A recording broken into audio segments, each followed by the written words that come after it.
I'm Max Dalton, and in this video, I'll show you how to turn off low power mode on your iPhone or iPad. Step 1. Open the Settings app on your iPhone or iPad. Step 2. Scroll down the menu and tap Battery. Step 3. Swipe down this screen and then tap Power Mode. The associated screen opens. Step 4. Find Low Power Mode and then tap the toggle next to it so it turns off. You will know it is disabled when the toggle turns gray and your battery icon switches back to its normal color instead of yellow. If you find yourself toggling this feature on and off frequently, a great tip is to add the low power mode button directly to your control center. To do this, swipe down from the top right corner of your home screen to display the control center.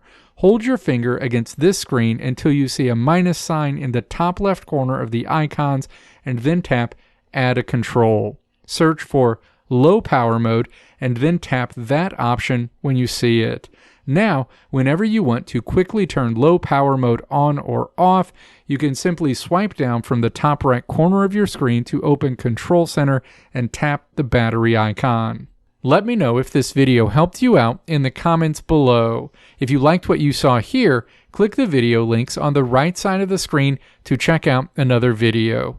Or click the logo on the left side of the screen to check out my tutorial website at www.maxdalton.how.